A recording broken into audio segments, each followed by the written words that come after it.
क्या आपने कभी सपना देखा है उस पवित्र भूमि की यात्रा का, जहां इतिहास और आस्था एक साथ जीवंत हो उठे हैं? आइए हमारे साथ चले इजराइल की पवित्र यात्रा पर, होली लैंड टूर, जहां हर कदम पर आपको मिलेगी शांति और प्रेरणा। गलील सागर के किनारे खड़े होकर महसूस करें उस पल को जहां यीशु ने अपने चमत्कार दिखाए। कफरनहूम में, जिसे यीशु को अपना शहर कहा जाता है, उनकी शिक्षाओं को जीवंत अनुभव करें। बेथलेहेम में, चर्च ऑफ नेटिविटी में उस पवित्र स्थान को देखें जहां यीशु का जन्म हुआ। शेफर्ड्स फील्ड में उन चरवाहों की कहानी को महसूस करें जिन्हें स्वर्गदूतों ने यीशु के जन्म की खबर दी। यरूशलेम के पवित्र गलियों में वाया दोलोरोसा पर चले जहां यीशु ने क्रूस का बोझ उठाया। गार्डन टोम में शांति और चिंतन के क्षणों का अनुभव करें।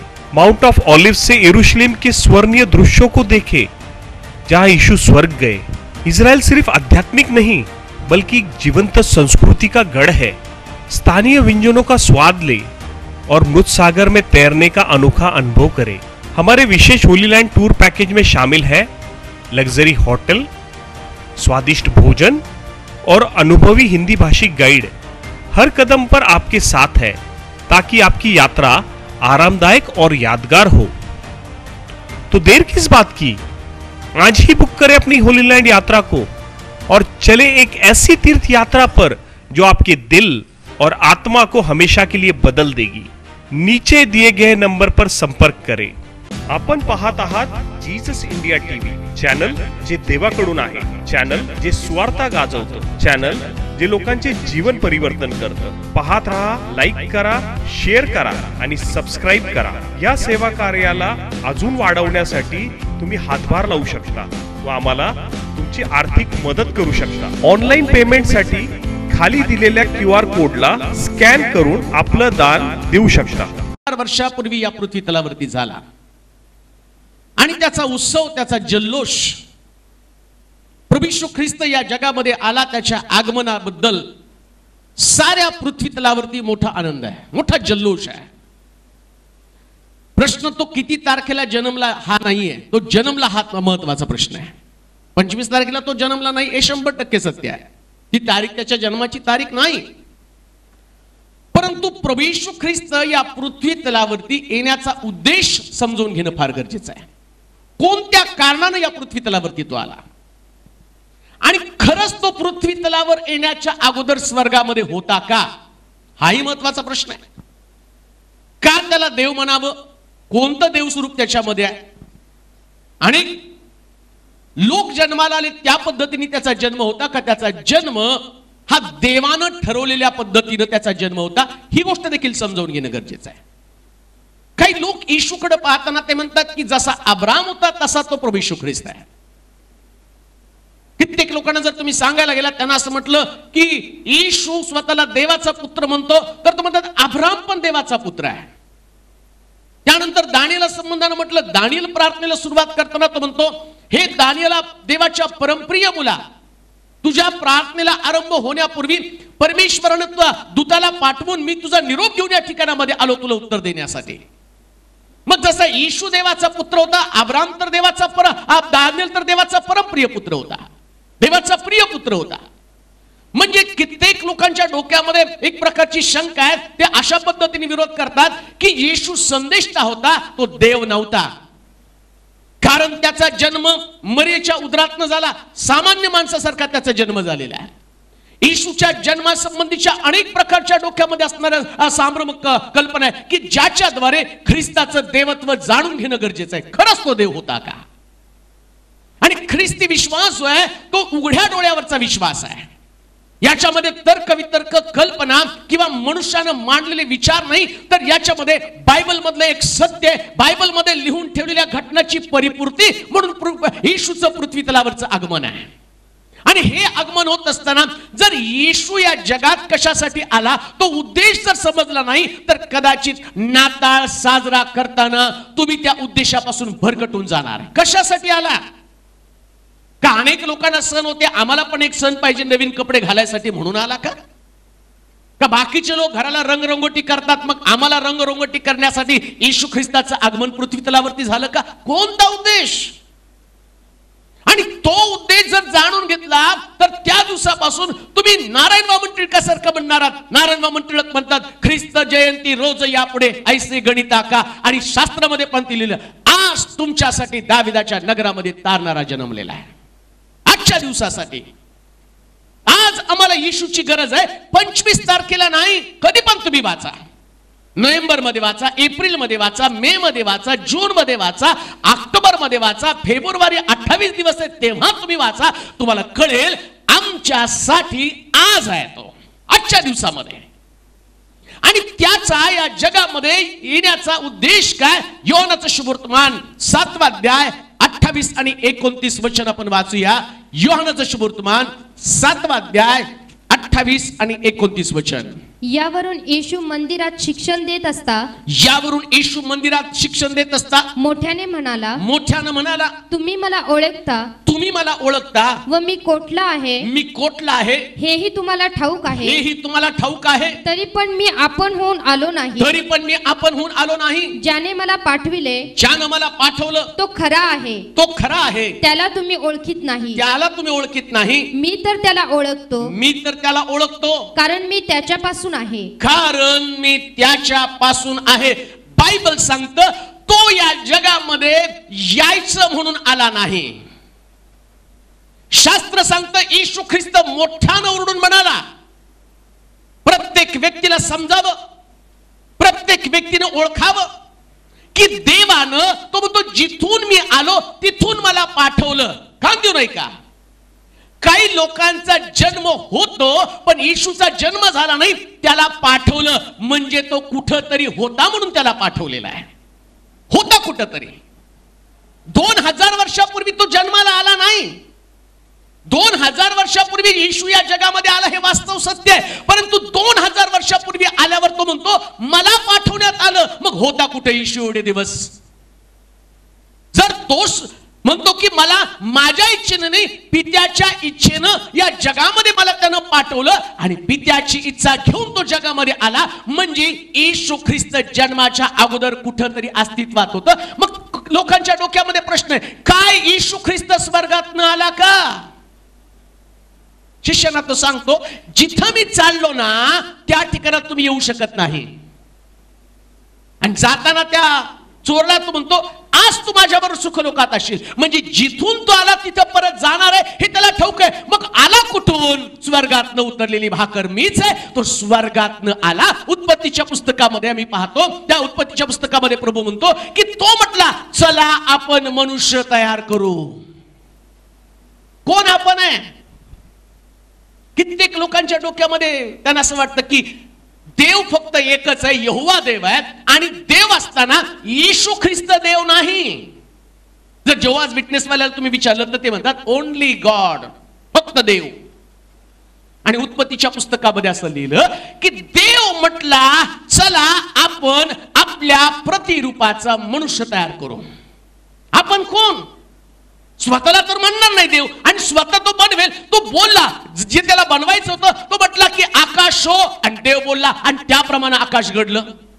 देव म्हटला आकाशामध्ये तारे हो, आणि त्या पद्धतीने तारे झाले. पण माणूस बनवताना मात्र तो म्हटला, चला आपण आपल्या प्रतिरूपाचा एक मनुष्य, आपल्या सदृश एक मनुष्य तयार करू. आणि त्यानं येशूला घेऊन मनुष्य तयार केला. आता त्याचं उत्तर तुम्हाला मिळतं, जगामध्ये त्याला पाठवण्याचा उद्देश काय? मनुष्य बनवताना देवानं कोणत्या कल्पनेनं मनुष्य बनवला? का मनुष्याला घडवलं? मातीपासून तयार करत असताना देवाच्या डोक्यामध्ये मानवा संबंधीच्या कल्पना कोणत्या होत्या? एक वस्तू बनवताना त्या वस्तूला बनवण्यामागचा एक उद्देश प्रत्येकाचा ठरवले असतो. जसं स्कूटर बनवताना त्या आणि कारखानदाराच्या बजाजच्या डोक्यामध्ये एक विचार होता की लोकांना लवकरात लवकर एक चांगलं आणि सोयीस्कर वाहन मिळावं की जे चालवल्यावरती लोकांची पायपीट वाचणार आहे, लवकर आपल्या ठिकाणामध्ये पोहोचणार आहे. त्याच्या डोक्यामध्ये उद्देश होता. काय उद्देश होता? हे वाहन बनवल्यावर लोकांना एक प्रकारची त्यांची एनर्जी वाचेल, त्यांची पायपीट वाचेल आणि ते ठिकाणामध्ये पोहोचणार आहे, तसं मानव बनवताना देवाचा उद्देश होता आणि तो उद्देश जर समजावून घेतलं नाही तर येशू ख्रिस्ताचं या जगामध्ये अवतरणं, त्याचं प्रगट होणं कधी लक्षात येणार नाही. म्हणून मानवाला बनवताना येशूला घेऊन त्यानं मानव बनवला आणि मानव बनवून तो म्हटला चला आपण मनुष्य बनवू. आणि बायबल सांगतं मानवाला बनवल्यावर मानव बिघडला.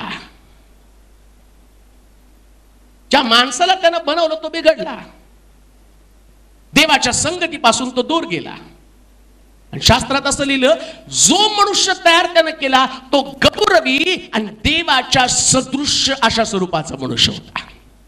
शुगर नाही, बीपी नाही, हालेलुया, त्याला कुठल्या गोळ्या नाही, औषधं नाही, काय खायचं याला मर्यादा नाही. बागेमध्ये देवानं तयार करून सांगितलं सगळ्या झाडाची फळं खा. आणि बायबल सांगतं माणूस बिघडला आणि शरीर पण बिघडला.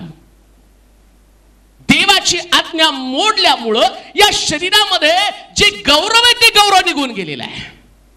आणि पवित्र शास्त्र सांगतं आता देवाला त्याचं गौरव माणसाला परत द्यायचंय. कान देऊ नये का? येशू ख्रिस्त जगामध्ये येण्याचा उद्देश काय ते मी तुम्हाला सांगतोय.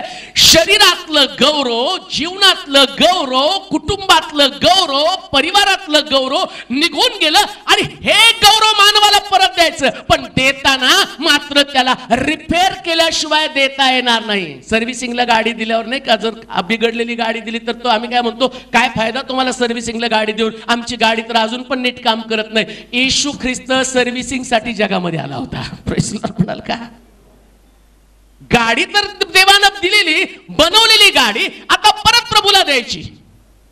मग सर्व्हिसिंग करणारा इंजिनियर चांगला पाहिजे, ज्याला बरोबर कुठं फॉल्ट आहे समजणार आहे, कुठं नेमकं कोणत्या भागामध्ये प्रॉब्लेम निर्माण झालेला आहे, कुठं बिघाड झालेला आहे. आणि या बिघाडाला दुरुस्त करण्याचं काम करण्यासाठी तो पृथ्वी तलावरती आला आणि गाडी कशी चालवायची याचं प्रात्यक्षिक त्यानं दिलं. कसं चालायला पाहिजे.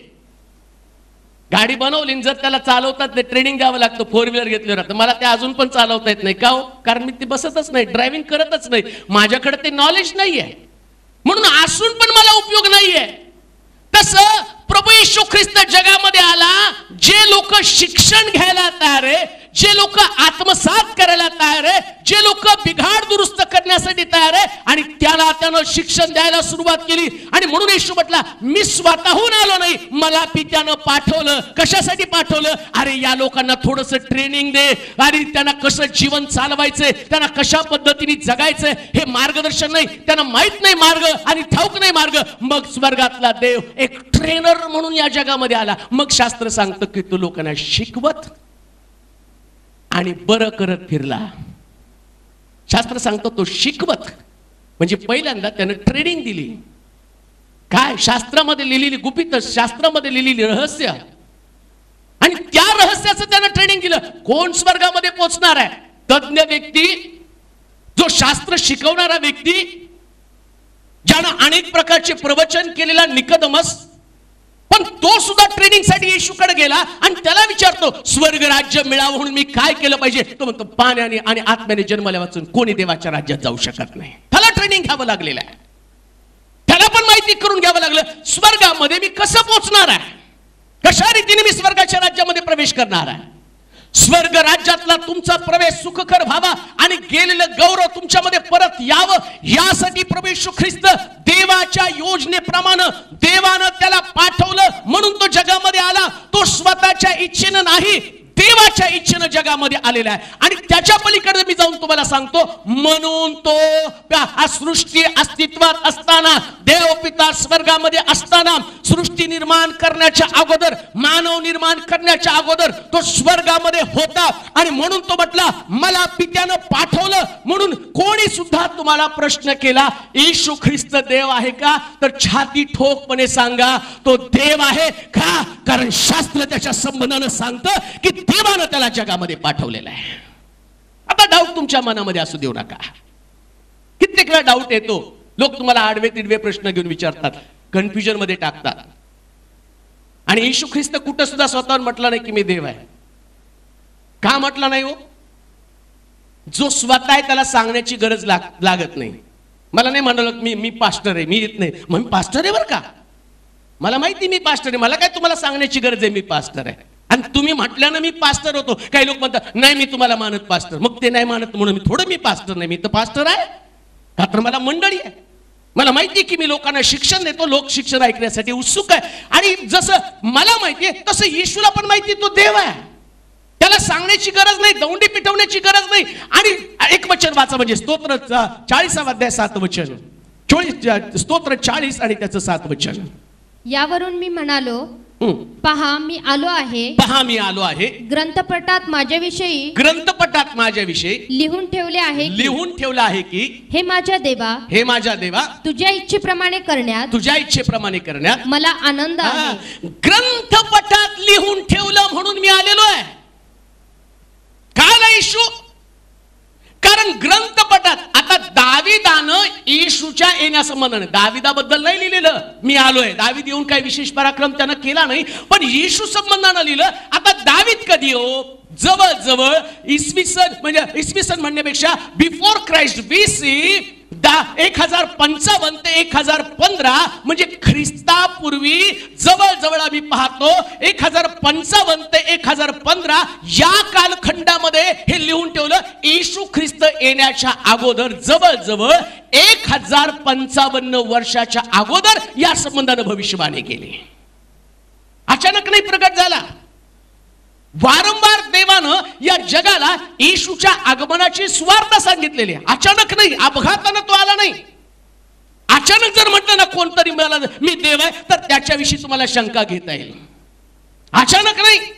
उत्पत्तीच्या पुस्तकाच्या 3 अध्यायाच्या 15 वचनामध्ये म्हटलं, तो वाचा उत्पत्तीचं पुस्तक 3 अध्याय आणि त्याचं 15 वचन.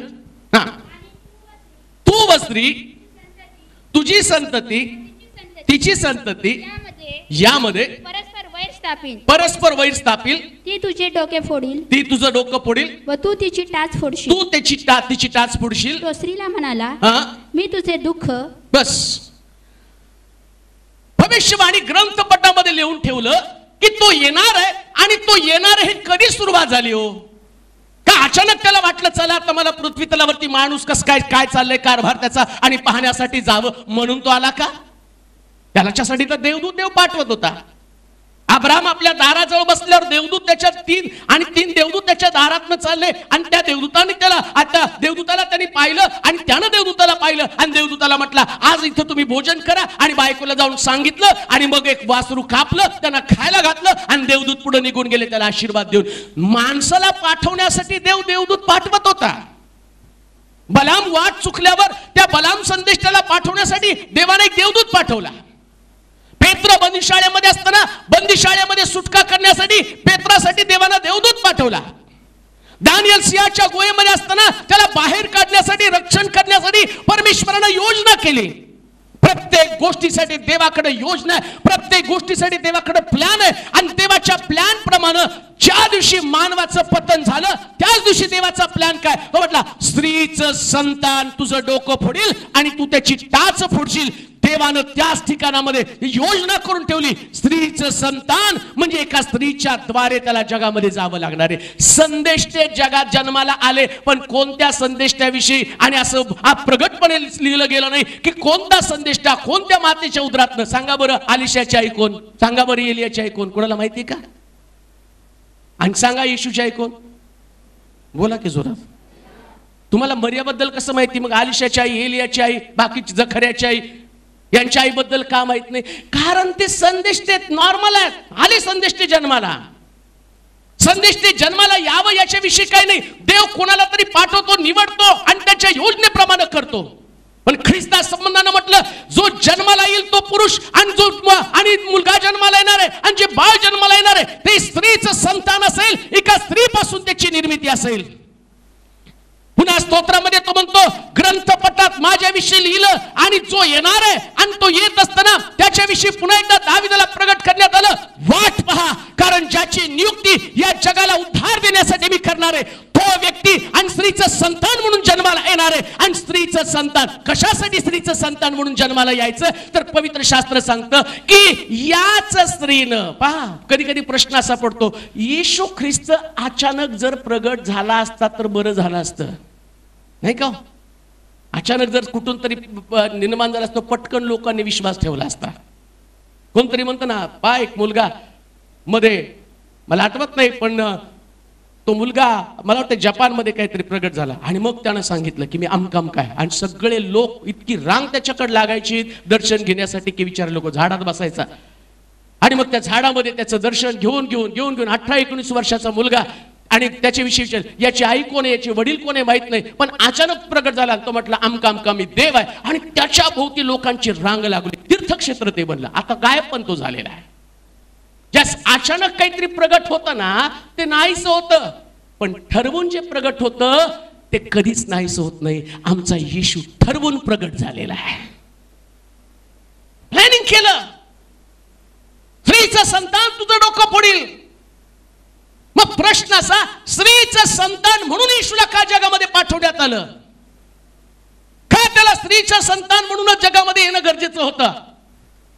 परमेश्वर कोणतीच गोष्ट आणि डोक्यात ठेवून केल्याशिवाय करत नाही. त्याच्या डोक्यामध्ये होतं, स्त्रीला त्यानं फळ खायला लावलं ना, स्त्रीला फसवलं त्यानं ना, या स्त्रीकडनं त्यानं पाप करून घेतलं ना, या स्त्रीकडनं त्यानं दंड उडवून घेतला ना, स्त्रीची फसवणूक बागेमध्ये केली, आणि परमेश्वरानं त्या सैतानाला चॅलेंज केलं, ज्या स्त्रीला तू फसवण्यासाठी वापरलं ती स्त्री मी तुला हरवण्यासाठी वापरणार आहे. ज्या स्त्रीला तू फसवण्यासाठी वापरलं त्या स्त्रीमध्ये परत एकदा मी सामर्थ्य घालवणार, आणि ते सामर्थ्य असं असेल, तू तिला फळ देऊन फसवलं, पण या स्त्रीची टाच तुझं डोकं फोडणार आहे, आणि या स्त्रीच्या पायामध्ये बळाची गरज आहे, आणि बळ पुरवण्यासाठी प्रभू येशू ख्रिस्त प्रगट झाला. त्याला ठाऊक आहे, या स्त्रीच्या पायामध्ये जर बळ यायला पाहिजे तर स्त्रीचं संतान म्हणून मला जन्माला यावं लागेल, आणि स्त्रीचं संतान जन्माला येण्यासाठी जे सामर्थ्य ख्रिस्तामध्ये आहे. लक्षात ठेवा, काही गोष्टी आमच्यामध्ये असल्या ना त्या तशाच राहतात, नाही का?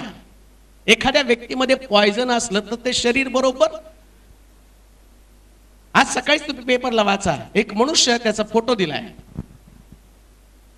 तो माणूस असा समोर थांबल्याबरोबर त्याच्या संपर्कात असणारं 5 ते 10 किलोचं लोखंड त्याच्याकडे अट्रॅक्ट होतं, ते त्याच्या अंगाला चिटकतं. सुरुवातीला ते लेकरं जाता जाता चमचे टाकायचे आणि ते त्याला चिटकायचे, कारण त्या डॉक्टरला विचारलं असं का, तो म्हणतो याच्यामध्ये त्या आणि तरंग आहेत, त्या लहरी आहेत, त्या लहरी साधारण माणसाच्या नाही तर एखाद्या व्यक्तीच्या शरीरामध्ये असतात, आणि याच्याकडे लोखंड अट्रॅक्ट करण्याची ताकद आहे, आणि कोणाला चिटकत नाही पण याला लोखंड चिटकलं जातं, कारण त्याच्याकडे त्या लहरी आहेत. म्हणजे शरीरात काहीतरी असल्यावर शरीर बाहेरील गोष्टीवरती प्रभाव टाकतं, आणि प्रभू येशू ख्रिस्त तर इतका पॉवरफुल होता, तो शब्द बोलला तर मेलेला जिवंत झाला. आता स्त्रीचं संतान प्रभू येशू ख्रिस्त मरीच्या उदरामध्ये आल्यावर या स्त्रीला ताकद मिळणार नाही का? ख्रिस्ताची ताकद तिच्यामध्ये आली, ख्रिस्ताचं सामर्थ्य तिच्यामध्ये आलं. आता ती स्त्री कोण आहे? ती स्त्री दुसरी तिसरी कोण नसून ती मंडळी आहे, ज्या मंडळीला फसवण्याची योजना सैतानानं केली, आणि प्रभू येशू ख्रिस्त म्हणून देवाचा पुत्र म्हणून या मंडळीला त्यानं देऊन टाकला, आणि मंडळीला तो म्हटला आता उठा आणि जाऊन त्या सैतानाचं डोकं ठेचा.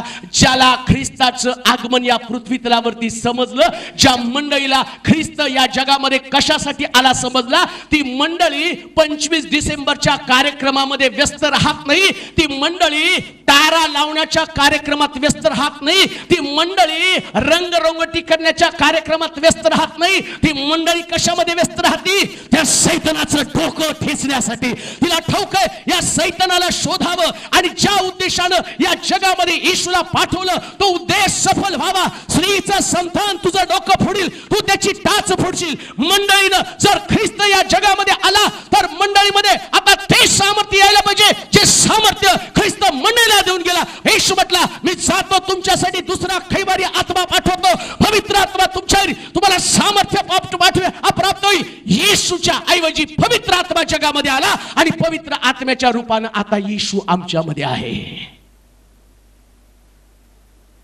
मग जर ख्रिस्त जन्मला आहे, नाताळ करत आहात, किती लोकांना सैतानाच्या बंधनातून सोडवला.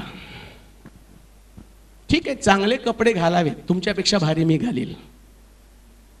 घराला रंग द्यायचा चांगला द्या, पण त्याच्यापेक्षा जर ख्रिस्ताचं आगमन सिद्ध करायचं असेल ना, हरवलेले आत्मे देवाच्या राज्यामध्ये आणा. बंधनामध्ये अडकून पडलेल्या लोकांची सुटका करा. सैतान ज्यांना ओढून नेते ना त्यांना परत ओढून देवाकडे घेऊन या. आज लोकांकडे पाहिलं तर त्यांच्याकडे फार मोठे प्रश्न आहेत.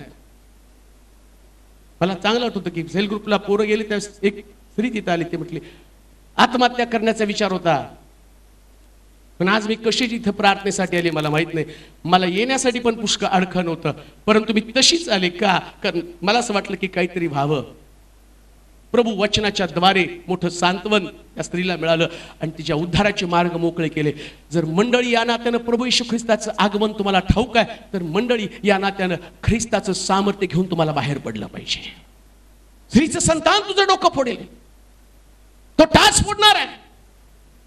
मंडळी या नात्यानं आम्ही त्याच प्रकारची अपेक्षा केली पाहिजे की प्रभूचं आगमन आम्ही सेलिब्रेट करणार आहोत.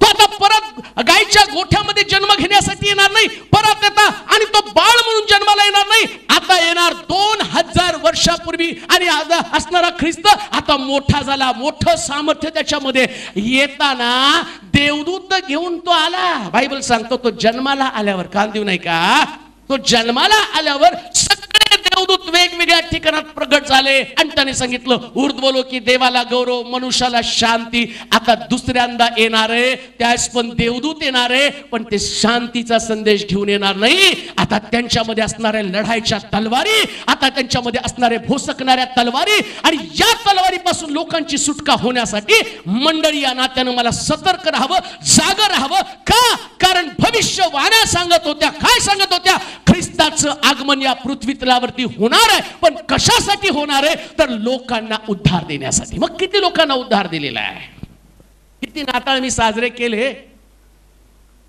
आम्ही घरामध्ये लोकांना बोलून सांगतो, हा माझा ना 2002 मधला नाताळचा ड्रेस किती छान आहे बघा, अजून पण मी अजून ठेवला बरं का. मग तिथे बाजूला गेले, हे माझं नेकलेस जे आहे ना 2012 मध्ये नाताळ केला तेव्हाच आहे. हालेलुया, कान देऊ नाही का. पण बिलीवर्स हे तर दाखवतातच, कारण ते प्रभूने त्यांना आशीर्वाद म्हणून दिलेला आहे. पण त्याच्या पलीकडे सांगतील, गेल्या ख्रिसमसला या व्यक्तीला मी तारणात आणलं, अजूनही ती मंडळीमध्ये आहे आणि प्रभू तिला वापरत आहे.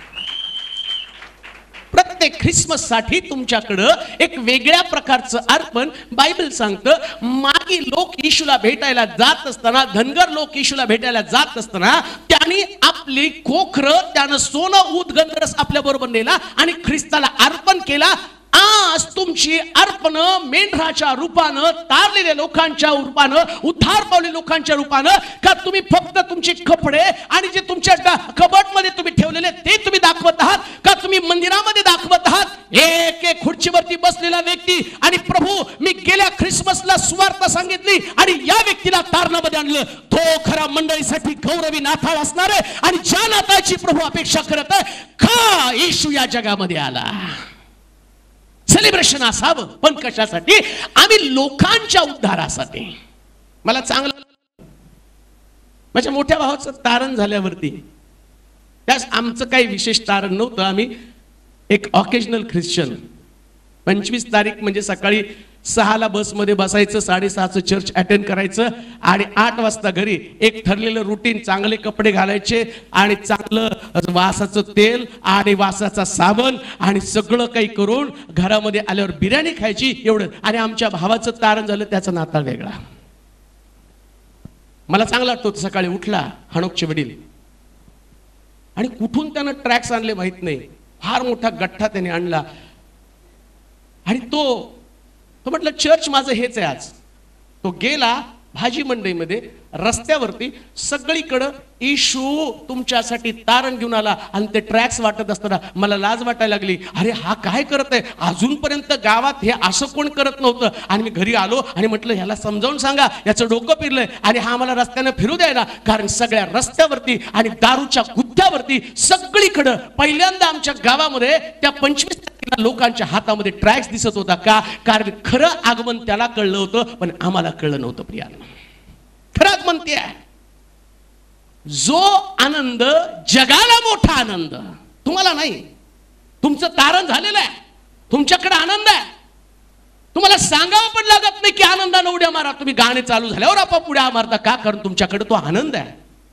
जगामध्ये इतकं दुःख, इतकं पीडा आहेत ना, इतकी निराशा आहे, इतकं कठीण प्रकारच्या प्रसंगामध्ये जग चाललंय. आणि जर त्यांच्याकडे येशू नसेल तर त्यांच्या डोळ्यातले अश्रू पुसणारं कोणी नाहीये. एक तुमचं हस्तपत्रिका जर एखाद्या व्यक्तीच्या जीवनामध्ये जाईल, एखाद्या व्यक्तीच्या हातामध्ये पडेल, न जाणून त्या व्यक्तीचं कसं तारून होईल. मला चांगलं आठवतं, त्या माझ्या भावानं दारूच्या गुत्त्यावरती असणाऱ्या एका व्यक्तीला जो दारूचा धंदा चालवत होता आणि गेला आणि त्याला ख्रिस्ताची सुवार्ता सांगितली आणि त्यानं दारू धंदे बंद केले, त्यानं आपलं जीवन प्रभूला दिलं. हे घडतं का घडतं? कारण येशू सर्व मानव जातीसाठी असणारा देव आहे. सर्व मानव जातीसाठीचा देव आहे, उद्धार करण्यासाठी आलेला आहे. त्या स्त्रीचं संतान तुझं डोकं फोडील आणि तू त्याची टाच फोडशील. मंडळीने टाच फोडण्याचं काम केलं पाहिजे. भविष्यवाणीची पूर्तता म्हणून त्या ठिकाणामध्ये तो आलेला आहे. पुन्हा आपण त्या आणखी वचनामध्ये पुन्हा त्या वचनामध्ये जाऊया. शास्त्र सांगतं भविष्यवाणीची पूर्तता करण्यासाठी आणि प्रभू येशू ख्रिस्त या जगामध्ये आला. वाचूया गलतीकराचं पत्र 4 अध्याय 4 वचन. तो म्हटला स्त्रीचं संतान तुझं डोकं फोडील आणि तू त्याची टाच फोडशील. परंतु काळाची पूर्णता झाल्यावर तेव्हा देवाने आपल्या पुत्राला पाठवले. तेव्हा देवानं आपल्या पुत्राला पाठवलं. तो स्त्रीपासून जन्मलेला नियमशास्त्राधीन असा जन्मलेला असा होता.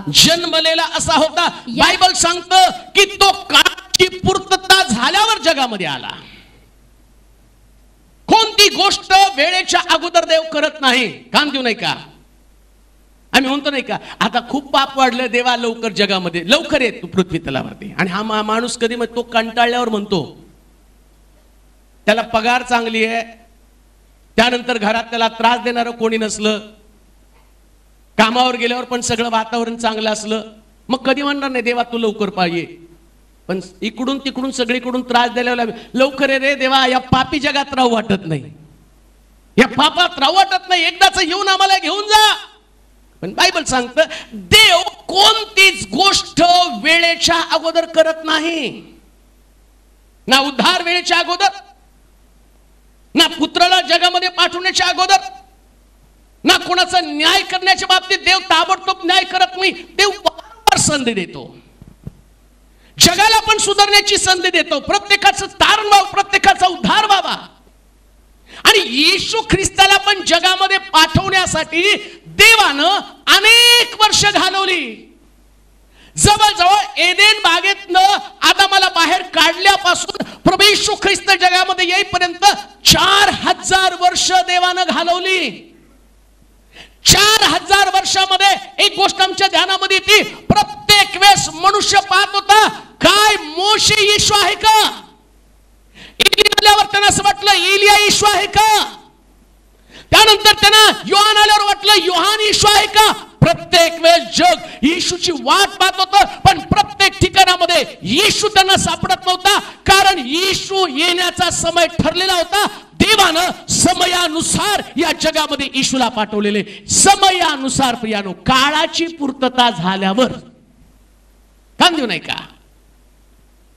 कोणी सुद्धा देवाला कुठंच कोंडीमध्ये पकडू शकत नाही. आम्ही बऱ्याच वेळा म्हणतो नाही लवकर घडलं पाहिजे एखाद्याचा न्याय. देवा सगळ्याला नेतो चांगल्याला, याला घाणेरड्याला कशाला ठेवलं नाही का? याला देव उचलून येत नाही का? चांगले मरतात, हा का नाही मरत? याला मग देवानं मारलं पाहिजे. कधी कधी तोंडातनं निघतं. आणि देव म्हणतो काळाची पूर्तता झाल्याशिवाय कोणालाच नाही. पुत्राला पाठवलं नाही तर बाकीच्यांना काय पाठवणार आहे? देव समयाचा बांधील असणारा देव आहे. बायबल सांगतं परमेश्वरानं नियोजित केलेल्या समयानं 4000 वर्षापूर्वी येशू ख्रिस्त जगामध्ये आला. वाचा परत ते वचन. परंतु काळाची पूर्णता झाली. तेव्हा देवाने आपल्या पुत्राला पाठवलं. तो स्त्रीपासून जन्मलेला नियमशास्त्राधीन असा जन्मलेला असा होता. यात उद्देश हा होता की जे नियमशास्त्राधीन होते त्यास त्याने खंडणी भरून सोडवावे आणि आपल्याला पुत्राचा हक्क मिळावा. तुम्ही पुत्र आहात. बस. कोणता उद्देश? काळाची काळाची पूर्णता व्हावी आणि काळाची पूर्णता झाल्यावर प्रभू येशू ख्रिस्ताने जगामध्ये यावं. आणि जगामध्ये येण्याचा उद्देश काय? बायबल सांगतं तुम्ही त्याचे पुत्र बनावे, पुत्राचा हक्क देण्यासाठी. याच्या अगोदर सगळेच बाप, जर त्यांची प्रार्थना तुम्ही ऐकली, अब्राम म्हणतो हे बाप्पा, मोशे म्हणतो हे बाप्पा, प्रत्येक जण बापा म्हणत आहे, पण तो त्यांना बाप, तो त्यांना मुलं मानायला तयार नाही. जर त्याच्याकडे तुम्ही पाहिलं तर तुम्हाला कळेल, या लेकरांना त्यांना मुलं स्वीकारणं किंवा त्यांना आपली लेकरं मानण्यासाठी तो तयार नाही. का? कारण हक्क देण्यासाठी जो वकील आवश्यक आहे, जो कायद्याची पूर्तता करण्यासाठी नियम आणि अटी लोकांना समजावून सांगणारे, अशा प्रकारचा तो नियम अटी समजावून सांगणारा व्यक्तीच अजून जगामध्ये आला नव्हता. येशूला म्हटलं की तो आमच्या वतीनं वकिली करतो, मध्यस्थ आहे, आमच्यासाठी खास प्रकारे देवाजवळ वकिली करत आहे. का? माझ्या नावानं, जस मी म्हणतो ना हे बाप्पा हे बाप्पा म्हणतो, म्हटलं मला प्रभूजी प्रभूजी म्हणणाऱ्या सगळ्याचा प्रवेश स्वर्गाच्या राज्यात होईलच असं नाही. मग कोणाचा होणार आहे? जस मी त्याला बापा बापा म्हणून हाक मारतो ना, मी जर कुठं नियमामध्ये चुकलो तर त्या ठिकाणामध्ये येशू म्हणतो अरे मी सांगतो आणि मी मध्यस्थी करतो, याला तू पुत्र होण्याचा अधिकार दे. आणि बायबल सांगतं आम्हाला पुत्र होण्यासाठी एक नवीन रक्त, जे रक्त आमच्यामध्ये येणं गरजेचं आहे, ब्लड रिलेशन. डीएनए टेस्ट केल्यावर त्या कळतं की कोण कुणाचा मुलगा आहे, नाही का? आता येशूला माहिती बाप, स्वर्गातला बाप तर एवढी सगळे लेकरं स्वीकारणार नाही. मग त्याला माहिती थोडंसं माझं डीएनए या व्यक्तीच्या शरीरामध्ये गेलं तर कदाचित बाप चेक करताना त्या मेडिकल लॅब, त्या लॅबमध्ये जाईल आणि त्या लॅबमध्ये एक डीएनए येशूचा सापडला आणि देवाचा डीएनए, येशूचा डीएनए आणि माझा डीएनए. लक्षात ठेवा, ज्यास येशूचा डीएनए माझ्या शरीरामध्ये येतो ना, त्यास माझे सगळे डीएनए नाहीसे होतात आणि ख्रिस्ताचे डीएनए माझ्यामध्ये येतात आणि त्याच्यानं सिद्ध होतं काय? मी आता देवाचं लेकरू आहे, देवाचं लेकरू आहे. मग शैतान आता किती पण दोषारोप करायला सुरुवात करतो, हे देवा त्यानं पाप केलं, त्यानं अमक केलं आणि तो तुझा मुलगा म्हणून घेण्याच्या लायक नाही. कारण बायबल सांगतं जो पाप करतो तो देवाचा नाही. एक वचन वाचता का? तुम्हाला समजेल त्या ठिकाणामध्ये. जो पाप करतो तो देवाचा नाही. योहानाचं पहिलं पत्र 3रा अध्याय 4 आणि 8 वचन. योहानाचं पहिलं पत्र 3रा अध्याय 4 पासून 8 पर्यंतची वचन. जो कोणी पाप करतो तो स्वैराचार करतो. पाप स्वैराचार आहे. तुम्हाला माहित आहे की पापे हरण करण्यासाठी तो प्रगट झाला. त्याच्या ठाई पाप नाही. जो कोणी त्याच्या ठाई राहतो तो पाप करीत नाही. जो कोणी पाप करतो त्यानं त्याला पाहिलं नाही, त्याला ओळखलं नाही. मुलांनो, कोणी तुम्हास बळकू नये, जसा तो नीतिमान आहे तसा नीतीने चालणारा, न्याय संपन्न आहे. पाप करणारा कुणाचा आहे हो? आता प्रॉब्लेम काय? जस मी जगामध्ये चालत असतो आणि मी सकाळी उठून प्रार्थना करत असतो आणि प्रार्थना करताना आणि मी म्हणतो बाप्पा बाप्पा आणि माझ्यातून पाप घडतं, त्या शैतान तिथं मालकी सांगायला जातो. तो काय म्हणतो? पाप करणारा कुणाची लेकर आहेत? कुणाचा आहे हो? आणि मी तर प्रार्थना करतो बाप्पा पप्पा, हे आमच्या बापा, हे आमच्या स्वर्गातील बापा, तुझं नाम. मी बापा बापा म्हणतो आणि तो तिथे एक बाप येतो, तो म्हणतो अरे हे पाप करतं, माझं लेकरू आहे, वेगळं कर याला. आणि बायबल सांगतं तेवढ्यामध्ये येशू तिथं जातो, कारण येशूनं आपलं रक्त तिथं सांडलं. तो तिथं सांगत असतो की हा पाप करतो, हा माझा नाही. येशू म्हणतो हा पाप करत होता, पण याचं डीएनए सॅम्पल बघ, याच्या रक्तात माझं रक्त आहे. आणि ज्या ही गोष्ट सांगितली जाते, बायबल सांगतं परत एकदा तुमचा हक्क देव तुम्हाला परत देतो. म्हणून म्हटलं की देवाचे पुत्र होण्याचा हक्क मिळवून देण्यासाठी येशू ख्रिस्त जगामध्ये आला. आणि आता जर ख्रिस्ताला तुम्ही ओळखलं, फार सुंदर म्हटलं योहानाच्या शुभवर्तमानामध्ये आम्ही ऐकलं, जग मला ओळखत नाही, तुम्ही मला ओळखलं. पण जर तुम्ही त्याला ओळखलं, मग तुम्ही कसं काय पाप करता? म्हणून नाताळ करत असताना कित्येक लोक नाताळ करतात, पण बरेच लोकांचा नाताळ जर तुम्ही बघितलं तर डीजे दारू, नाही का? आणि जितका मोठा डीजे तितका मोठा नाताळ.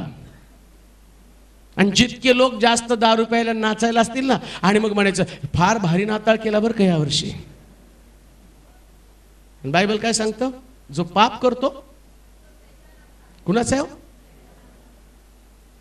मग तुम्ही दारू पिता, मग तुम्ही नाचगाणं करता, मग तुम्ही सगळ्या पार्ट्या करता.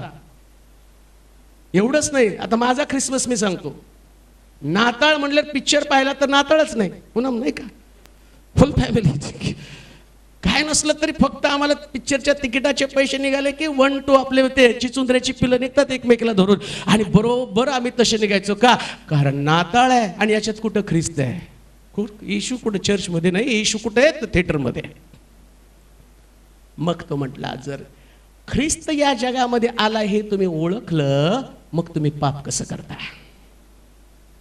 कसं म्हणू शकता की तुमचा नाताळ आहे?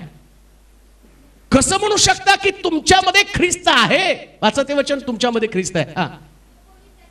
जो कोणी त्याच्या ठाई राहतो, जर येशूच्या ठाई तुम्ही राहिला, ऐका कान देऊन, ख्रिस्त आला, तो प्रगट झाला, तो गवानीतनं आमच्या जीवनामध्ये आला आणि त्याला आम्ही घेतलं, पण त्याच्यात राहायला पाहिजे. त्याच्यात राहा.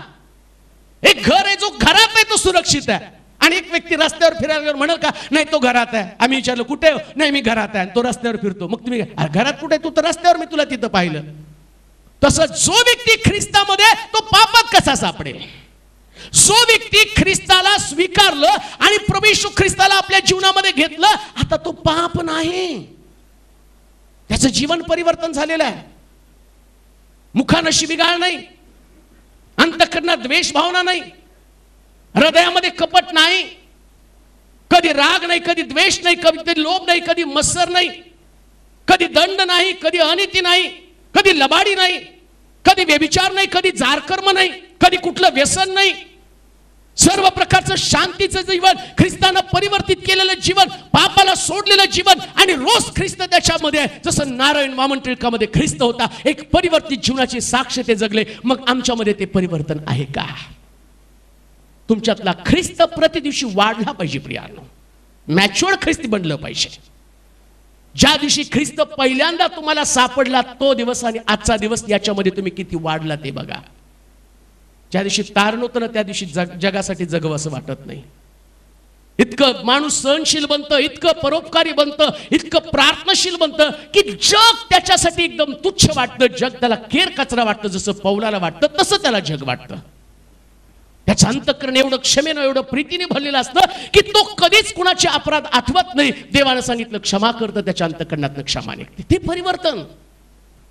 आणि तो ख्रिस्त आल्यावर आता ख्रिस्त मध्ये मी आहे का? का ख्रिस्त माझ्यातनं गेला? माझं जीवन आता एकदम वेगळं जीवन झालं का? मग तो जो ख्रिस्तामध्ये राहतो तो पाप करत नाही. देवाच्या लोकांनो, जर आज माझ्या हातून पाप घडत आहे तर याचा अर्थ मी स्वतःची तपासणी करावी. मी ख्रिस्तामध्ये नाही. चुका घेऊन कोणी देवासमोर उभं राहू शकत नाही. अपराध, चुकलेलं जीवन, भरकटलेलं जीवन हे तुम्हाला नाशाकडे घेऊन जाणारं जीवन आहे. आणि नाशाकडचं जीवन तुम्ही म्हणू शकत नाही की माझा ख्रिस्त आणि आज माझ्यासाठी दाविदाच्या नगरामध्ये तारणारा जन्मलेला आहे. तुमच्यासाठी नाही, ज्याचा उद्धार झाला त्याच्यासाठी आहे, माझ्यासाठी नाही. मी अजूनही पापात आहे, मला अजूनही देवाचा पुत्र म्हणून घेत नाही. लाख माझं नाव चर्च मध्ये असेल पण देवाच्या राज्यामध्ये माझं नाव नाही आहे.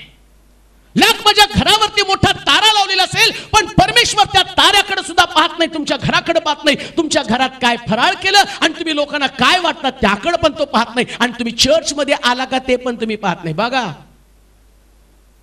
बाकीचे सगळे आठवडे बघा चर्च मध्ये, नाताळची गर्दी बघा. मला तर वाटतं प्रभू तेव्हा आलं तर बरं होईल, जरा जास्त लोक स्वर्गात जातील.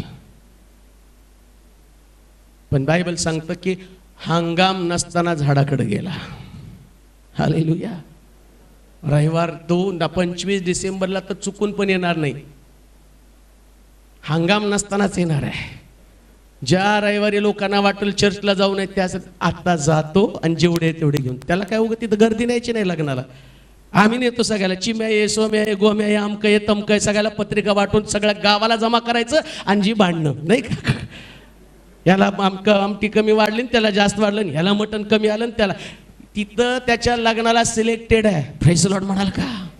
एकदम शुद्ध, पवित्र, गौरवयुक्त, स्वच्छ विचाराचे, अंतःकरण शुद्ध, एक स्टँडर्ड लोकांचं त्यानं ठरवलेलं आहे. कोकऱ्याचं लग्न निघालेलं आहे, दुसऱ्यांदा तो येत आहे, पण त्यानं मापनदंड ठरवलेला आहे आणि त्याच मापनदंडामध्ये असणारे लोक आहेत. मग ते कोण आहेत?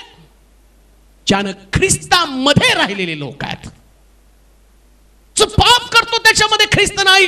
म्हणून येशू ख्रिस्त जगामध्ये आला. काळाची पूर्तता झाल्यावर देव समयापूर्वी कोणत्याच गोष्टी करत नाही, काळानं ठरवलेल्या दिवसाप्रमाणे तो आलेला आहे, म्हणून तो देवाचा पुत्र आहे. आणखीन एक वचन वाचूया, गणनाचं पुस्तक 24वा अध्याय 17 वचन वाचा. गणनाचं पुस्तक 24वा अध्याय आणि त्याचं 17 वचन वाचा पटकन. मी त्याला पाहिल, तो आता दिसत नाही, त्याला निहाळील पण तो याकोबातून एक तारा उदय पावेल आणि इस्रायलातून एक राजदंड निघेल. तो मोवाबाचा कपाळ मोक्ष करील. तो म्हणतो मी आता बलाम संदेश, त्याला एक गोष्ट प्रगट झाली. काय गोष्ट प्रगट झाली? वाचा बरं ते. मी त्याला पाहीन. तो आता काय म्हटलं? मी त्याला पाहीन पण आता दिसतो का? म्हणजे तो पाहतोय की प्रभू येशू ख्रिस्त स्वर्गातनं आणि पिता त्याला पाठवत आहे, पण तो म्हटलं मी त्याला पाहत आहे पण आता सध्या दिसत नाही.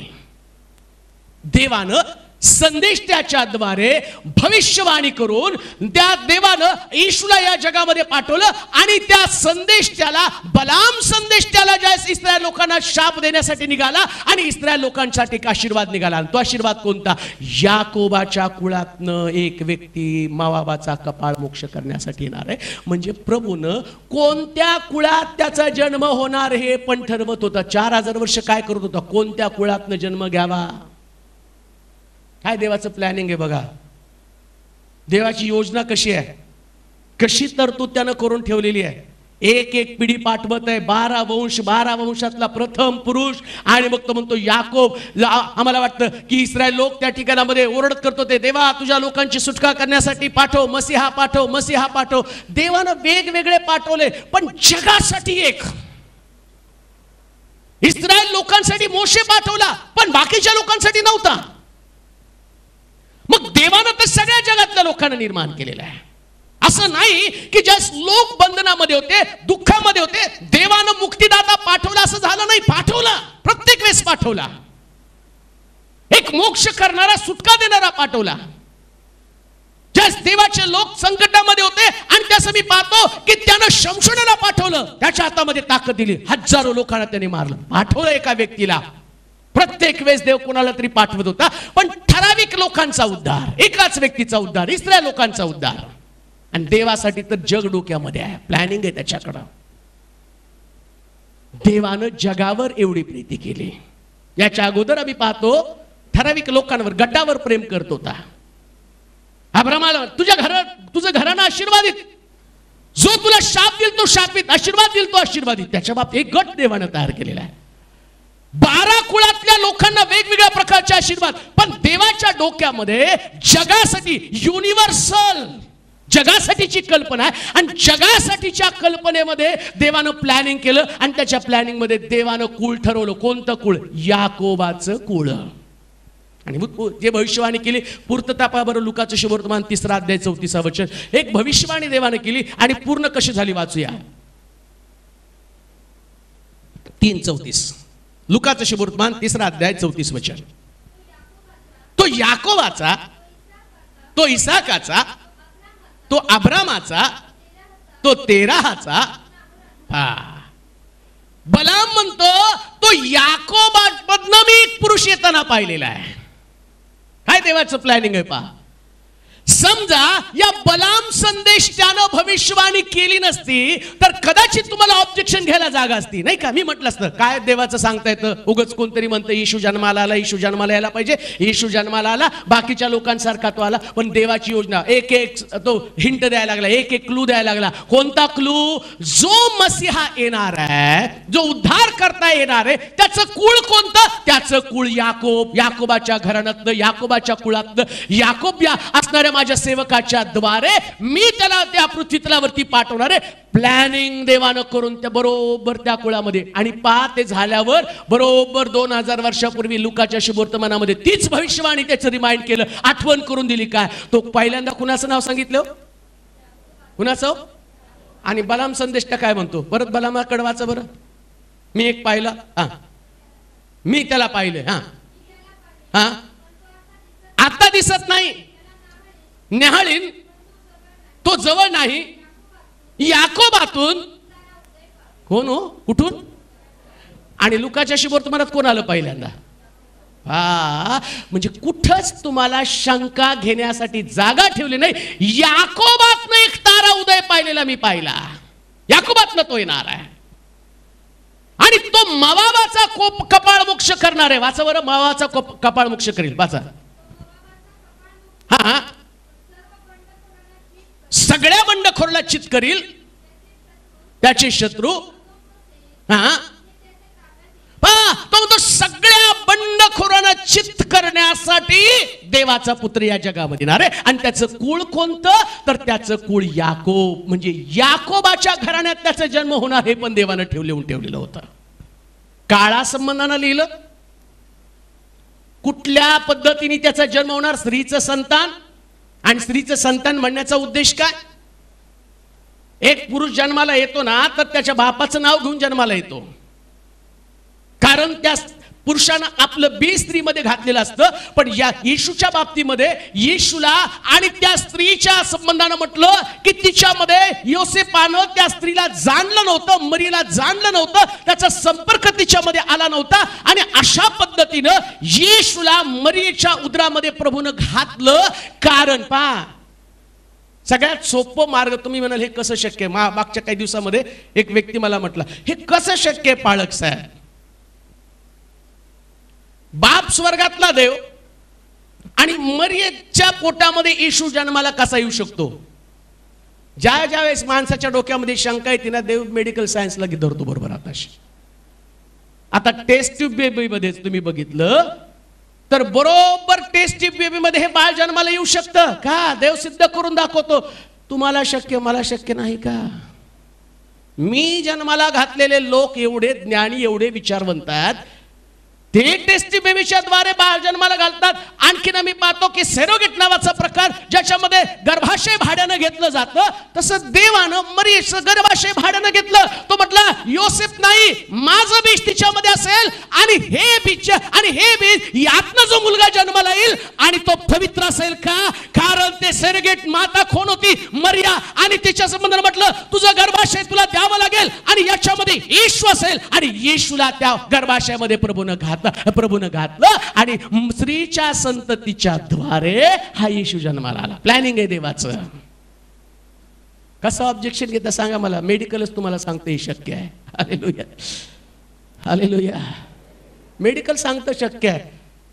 घेऊन या, कोणाला घेऊन येता? कोणता डॉक्टर, कोणता इंजिनियर, कोणता वकील लावा तिथं. किती तुम्ही काढताना काय काय करता करा. ह्याच्यात सांगतो बायबलमध्ये, जर तुमच्या सायन्समध्ये, माझ्या पण सायन्समध्ये ते आहे. ह्याच्यात आहे सगळं. हे देव ठरवतो त्याला कोण काय करणार आहे. तुला कसं शक्य आहे? अहो म्हातारपणी सारेला मुलगा देणं देवाला शक्य आहे. शास्त्र सांगतं की तिच्या सायन्स प्रमाणे तिला आता लेकरं होऊ शकत नाही, हे सायन्स सांगतं. आणि देव सायन्सच्या पलीकडे काम करणारा देव आहे. इथं तुमची बुद्धी थक्क करणाऱ्या गोष्टी शास्त्रामध्ये लिहून ठेवलेल्या आहेत. कोणतं कुळ, कोणती स्त्री, कसं जन्माला येणार आहे. देव तो देव आहे, त्याला माहिती आहे हे माणूस आहे ना, त्याच्या डोक्यात सारखं अजून काय कसं शक्य आहे देवा. बरं ठीक आहे, हे झालं. तो म्हटलं एवढंच नव्हे, तो मी कुठं जन्माला येईल ते पण लिहिल. मिकाचं पुस्तक 5वा अध्याय 2रं वचन वाचा. मिकाचं पुस्तक 5वा अध्याय 2रं वचन. हा, त्यानं कुठल्या कुळातनं जन्माला येईल सांगितलं. त्यानंतर तो आणि कोणत्या ठिकाणी जन्माला येईल वाचूया. मिकाचं पुस्तक 5 अध्याय 2 वचन. हे बेथलेहेम एफ्राता, यहूदाच्या हजारोंमध्ये तुझी गणना अल्प आहे, तरी तो मससाठी इस्रायलाचा शास्त्र होईल. त्याचा उद्भव कधीपासून आहे? उद्भव कधीपासून आहे? जोरात बोला. प्राचीन काळ म्हणजे जे तुम्हाला माहित नसलेला काळ, 2000 वर्षापूर्वी नाही, त्याचा काळ अगदी फार पूर्वीपासून तो अस्तित्वात आहे. एका दिवसात तो आलेला नाही. त्याचा उद्भव म्हणजे तो आहे, तो जगामध्ये अस्तित्वात आहे, स्वर्गामध्ये तो स्थापित आहे आणि तो त्याचा उद्भव. आता हे मिखाचं पुस्तक BC जवळजवळ 625 ते 536 काळामध्ये ही भविष्यवाणी त्या काळामध्ये केली गेलेली आहे. म्हणजे ख्रिस्तापूर्वी 625 ते 536 हा कालखंड आहे. म्हणजे येशू अजून यायचा आहे. हे सांगितल्यावर 536 वर्षानं प्रभू येशू ख्रिस्त जगामध्ये आला. किती वर्षानं? आणि कुठे जन्माला यावं सांगितलं? बेथलेहेम मध्ये. कुठं? वाचा बरं भविष्यवाणी कशी पूर्तता त्याची झालेली आहे. मत्ती शुभवर्तमान 2 अध्याय 1 वचन. 2 अध्याय मत्ती शुभवर्तमान 2 अध्याय 1 वचन. हेरोद राजाच्या काळात यहूद्यातील बेथलेहेमात येशू कुठं? कुणाचा जन्म? आणि BC किती जवळजवळ 625 ते 536 काळामध्ये सांगितलं गेलं की त्याचा जन्म बेथलेहेमात व्हायला पाहिजे. आणि नेमकं बरोबर देवानं काय केलं? त्याचा जन्म. आता ते बेथलेहेमात राहायला नव्हते. मरिया योसेफ बेथलेहेमात राहायला नव्हते, दुसरीकडे राहायला होते, नासरेतामध्ये. आणि आम्ही पाहतो की ज्या वंशावळी लिहिण्याचा समय आला, आतापर्यंत वंशावळी लिहिली नाही, पण ख्रिस्त जन्माच्या वेळेस ज्या मरियेच्या पोटामध्ये येशू होता आणि त्याच वेळेस राजानं फरमान काढलं आणि म्हटलं सगळ्यांनी गणना करण्यासाठी आपापल्या गावामध्ये जायचं. ज्या गावात जे लोक जन्माला आले, ज्यांचं मतदान, थोडक्यामध्ये साध्या भाषेत तुम्हाला सांगतो, जिथं तुमचं मतदान आहे तिथं तुम्ही जायचं. जसं मी आहे पुण्याचा, आलो सोलापूरमध्ये, मग उद्या जर मोदी म्हटले चला पहिले पुण्याला जावा, बोरी बिस्तरा उचलून पुण्यात, सांगता येत नाही. त्याचं डोकं फिरलं तर नाही फिरणार. तसं त्या काळात त्याचं डोकं फिरलं राजाचं. त्याने आपापल्या गावाला जायचंय. आणि येशूच्या जन्माचा समय जवळ आला आणि 600 BC जवळजवळ 625 ते 536 मध्ये आता मरिया गरोदर आहे. मरियाला 9वा महिना चालू आहे. आणि प्रॉब्लेम असा आहे, आता मरिया येशू जिथं राहतो तिथं जर त्याचा जन्म झाला तर भविष्यवाणी खोटी ठरणार आहे. आणि देव आपली भविष्यवाणी खोटी ठरू देत नाही. बघतोय प्रॉब्लेम तिथं काय, अजून हे हालचाल काहीच नाही. कदाचित माझ्यासारखे संदेष्टे असतील. येशू हिला म्हटलं, मरियेच्या संबंधानं म्हटलं पाप आणि तू गर्भवशी होईल आणि तुला मुलगा होणार आहे. आणि तो संदेष्टा याजकाकडे गेली, याजक आपल्या, आणि त्यानं त्याच्या संबंधानं भविष्यवाणी झाली, देवदूतांनी सांगितलं, सगळं काही घडलेलं आहे. मी माझ्यासारख्या माणसाने शंका घेतली असती. प्रभू बोलला, पण शास्त्रात तर लिहिलं बेथलेहेमात त्याचा जन्म व्हायला पाहिजे, मरिया तर अजून तिथंच आहे. पण देव बरोबर म्हणून म्हटलं, राजाचं मन पाटाच्या पाण्याप्रमाणे व्हायला लावणारा देव आहे. इकडं राजाच्या डोक्यात देवानं घातलं, पाठव तिला बेथलेहेम मध्ये, कारण वंशावळी करायची म्हणून नाही पाठवायचं, माझी योजना आहे, तो बेथलेहेम मध्ये यायला पाहिजे म्हणून बायबल सांगतं. त्यानं राजाचं डोकं फिरलं आणि राजाला हे पण माहित नाही ज्याला पाठवलं तिच्या पोटामध्ये ख्रिस्त आहे. कारण बायबल सांगतं ज्यास तो जन्माला आला, राजानं सगळे संदेष्टे भविष्यवक्ते बोलवले, शास्त्र ग्रंथ जाणणाऱ्या लोकांना बोललं आणि म्हटलं, अरे येशूचा जन्म व्हायचा कुठं? ते म्हटलं बेथलेहेमात. राजाला माहित नव्हतं ज्याला बेथलेहेमात बोलवलं तो देवाचा पुत्र आहे, तो भविष्यवाणीची पूर्तता करण्यासाठी जगामध्ये आलेला आहे. बेथलेहेमामध्ये त्याचा जन्म व्हावा या उद्देशानं मरिया येशूला घेऊन बेथलेहेम मध्ये आले. एखाद्या पिक्चरची स्टोरी वाटत नाही का? वाचताना असं वाटतं किती प्लॅनिंग, किती योजना. देव कसं प्रत्येक चरित्र फिरवतो, प्रत्येकाला कसं वापरून घेतो, राजाला वापरून घेतो, लोकांना वापरून घेतो. आणि एवढंच नव्हे, त्या दिवशी येशूला कोणीही घरामध्ये घेतलं नाही. डिलिव्हरीसाठी मरियेला जागा नाही. उतार शाळेतली सगळी घरं बंद करून ठेवली, कुठंच खोल्या नाही, मुद्दाम. आणि पवित्र शास्त्र सांगतं गाईच्या गोठ्यामध्ये प्रभूनं त्याला नियुक्त केलेलं ठिकाण होतं, तिथं तो गेला. प्लॅनिंग.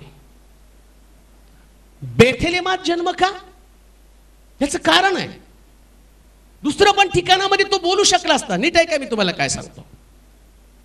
आणखीन चांगले ठिकाण आहेत. काना गावात येशूचं फेवरेट ठिकाण आहे, जिथं शिष्यांना त्याने नेमलं, नियुक्त केलेलं आहे, आवडीचं ठिकाण आहे. येशू भविष्यवाणी आणि स्वर्गातल्या देवानं ते ठिकाण निवडलं असतं, कदाचित म्हटलं असतं काना गावात त्याचा जन्म होईल. गाईच्या गोठ्यात जन्म घेण्याच्या ऐवजी येरिहो सगळ्यात पाप नगरी, तिथं जन्मला असता तर त्या गावाचा उद्धार झाला असता, उद्धार त्या गावाचा. पण देवानं ते केलं नाही. तो म्हटला बेथलेम मध्ये त्याचा जन्म व्हायला पाहिजे. का बेथलेम? का देवाची योजना बेथलेम संबंधानं? का दुसरं ठिकाण नाही, बेथलेमच का? कारण बेथलेम म्हणजे भाकर, आणि येशू ख्रिस्त संदेश कोणता देणार आहे ते पण प्रभूनं ठरवलं होतं. येशू म्हणतो स्वर्गातनं उतरलेली भाकर मीच आहे, आणि बेथलेम म्हणजे टोपलं, भाकरीचं घर. आता भाकर टोपल्यात नाही पडणार तर कुठं पडणार आहे? हालेलुया. भाकरीला टोपल्यातच जावं लागेल. भाकरीचा जन्म, ख्रिस्ताचा जन्म बेथलेम मध्येच व्हावा लागेल. म्हणून शास्त्र सांगतं, शास्त्रातल्या सगळ्या ग्रंथ रचनेप्रमाणे, ग्रंथातल्या वचनाप्रमाणे. परत ते वाचूया, स्तोत्र 40:7 वचन, स्तोत्र 40 अध्याय 7 वचन वाचूया. हा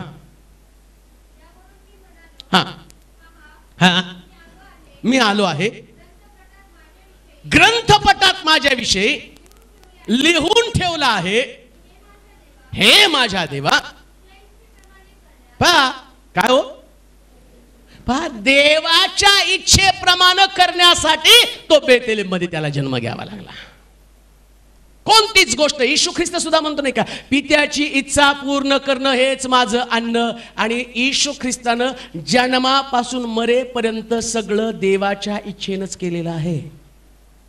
जन्म बेथलेमात व्हावं, वधस्तंभ मरण, आणि मरणाचं ठिकाण कोणतं? वधस्तंभ. कशा प्रकारचं मरण? त्याच्या तोंडावरती थुंकावं, दाढीची केस उपटावे, जे भविष्यवाण्या करण्यात आला. आणि त्या भविष्यवाण्या मी तुम्हाला गुड फ्रायडेच्या वेळेस सांगत असतो की त्या भविष्यवाण्या, जन्माच्या ठिकाण कोणतं? गाईचा गोठा, की तुला आणि निजण्यासाठी जागा नाही, तुझ्या आईला प्रवास करावा लागेल. हे सगळं देवाच्या योजनेप्रमाणे, शास्त्रात लिहिलेल्या भविष्यवाण्याप्रमाणे मी सगळं केलेलं आहे. तो देवाची इच्छा पूर्ण करण्यासाठी येशू ख्रिस्त स्वतः धडपडतो. ज्याचा तुम्ही उत्सव साजरा करता तो देवाची इच्छा पूर्ण करतो. ज्याच्या आनंदाचा उत्सव तुम्ही जगभर साजरा करता तो देवाची इच्छा पूर्ण करतो. प्रश्न हा, तो देवाची इच्छा पूर्ण करतो, तुम्ही करता का? तो देवाची इच्छा पूर्ण करत आहे. कुठं जन्म घेऊ? बेथलेमात. ठीक आहे. कोणत्या कुळातनं? याकोबाच्या कुळातनं. ठीक आहे. कुठे जन्म घेऊ? गाईच्या गोठ्यामध्ये. ठीक आहे, तिथं गाईच्या गोठ्यामध्ये. कधी जन्म घेऊ? जन्माची वेळ सांगितलेली आहे.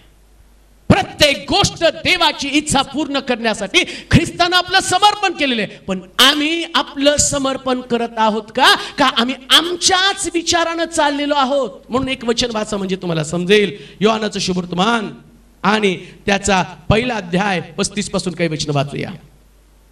योहानाचं शुभवर्तमान 1 अध्याय 35 पासून. यानंतर दुसऱ्या दिवशी योहान आपल्या शिष्यातील लोकांसह पुन्हा उभा असता येशूला जाताना निहाळून पाहून म्हणाले, हा पहा देवाचा कोकरा. त्याचं हे म्हणणं दोघा शिष्यांनी ऐकलं. येशूच्या मागोमाग निघाले. येशू वळून त्यांना आपल्या मागे येताना म्हणाला, काय शोधता? ते त्याला म्हणाले, रब्बी, गुरुजी. पहा काय प्रश्न केला हो येशूने. काय प्रश्न केला? बोला जोरात. आज तोच प्रश्न करतो. नाताळात तुम्ही काय शोधता? नेमकं काय शोधत आहात तुम्ही? तुमचा आनंद शोधत आहात का जगाला होणारा आनंद शोधत आहात? कोणता? कोणाला शोधत आहात? आणि त्याने इतकं सुंदर उत्तर दिलं. तो काय म्हटला, गुरुजी रब्बी आपण कुठं राहता हे आम्ही शोधतो. आता तो गायच्या गोठ्यात राहत, पण आज जर ख्रिसमस म्हटलं की पहिले गवानीची वेद सगळ्याला लागतो. गवानी गवानी 4 देवदूत तिकडं उडायला लागलेले, 2 धनगर तिकडं, मस्त ते मेंढर आणि गवानी एवढी डेकोरेटिव्ह. येशूला काय मला वाटतं त्याच्या जन्म झाला असता तर बरं झाला असता. आणि बायबल तर सांगतं त्याच्या जन्माचं ठिकाण एवढं तुच्छ होतं की तसं लिहिलं, कुत्र निजण्याच्या जागेमध्ये त्याचा जन्म झाला. गवाणी या शब्दाचा अर्थ माहिती का तुम्हाला? गवाणी काय?